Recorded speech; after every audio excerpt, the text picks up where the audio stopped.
Hyvää keskiviikkoiltaa Kotimaan katsauksesta. Tänään tapaamme tyytyväisiä ihmisiä sivukyliltä. Vaikka postit on viety, niin sentään jotkut palvelut paranevat, jopa lisääntyvät. Teattereissa sen sijaan nurinkurinen säästö karsii esityksiä, vaikka katsojaluvut ovat nousussa. Säästäminen voi siis tulla joskus kovin kalliiksi. Hädissään ovat teatterit ryhtyneet miettimään yhteistyömahdollisuuksia. Kajaanin, Joensuun ja Kuopion teatterit aikovat ensi vuonna harjoittaa yhteistä koulutusta ja markkinointia sekä turvautua vaihtovierailuihin, perinteeseen, joka on tässä välillä päässyt unohtumaan. Kuopion divarikaveri Kajaanin kaupunginteatteri lähestyy katsojiaan aivan uudenlaisella tavalla. Oulun läänin alueteatteri on mennyt suoraan kentälle tekemään teatteria kunkin paikkakunnan omista aiheista yhdessä paikkakunnan harrastajien kanssa. Paikkakuntia oli tarjolla 8, joista kajaanilaiset valitsivat Kuusamon, Suomussalmen ja Vuolijoen kunnat sekä Ylivieskan kaupungin. Ja työpaikkaesiintymisiä on ollut aina navettoja myöten. Mutta miten sitten tarinoiden keruu käsikirjoituksiin on suoritettu? Nauhurillako, muistilehtiöillä, tarinoimalla kaljapaareissa vai miten?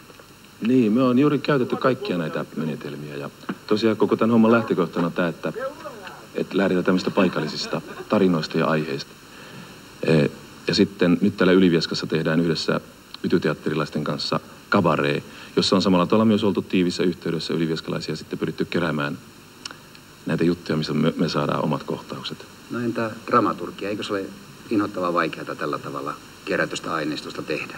On siinä kyllä vaikeudet. Sitten meillä on tiivis aikataulu ja muuta, että joutuu aika tiukollakin olemaan. Että tätäkin me on tehty nyt täällä Ylivieskassa niin koko ajan siis samalla tätä tekstiä, että meillä oli semmoinen perusteksti valmiina, kun tultiin viime viikolla. Ja koko viime viikko työstettiin ja tehtiin, kirjoiteltiin harjoitusten välillä ja öisinkin sitä uusiksi, kun saatiin täältä ylivieskalaisilta uutta materiaalia. Aika tiukolla siinä on, mutta siinä on myös oma semmoinen haastavuus siitä, että pääsee pureutumaan eri tavalla ihmisten elämään ja kuuntelee juttuja ja kerää materiaalia. Kyllä siinä semmoinen kiinnostavuus säilyy.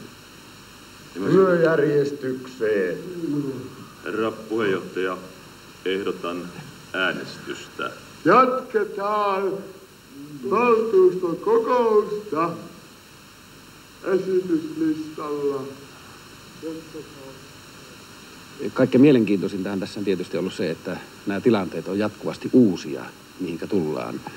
Ja sitten se vielä, että täällä tapaa innostunutta ihmistä, jotka harrastavat innostuneesti täällä. Sitten yksi asia, mikä tässä on kaikkein tärkein, niin se, että voidaan tietysti kuulla ja nähdä, mitä ihmiset täällä Oulun läänissä ajattelevat näissä pitäjissä.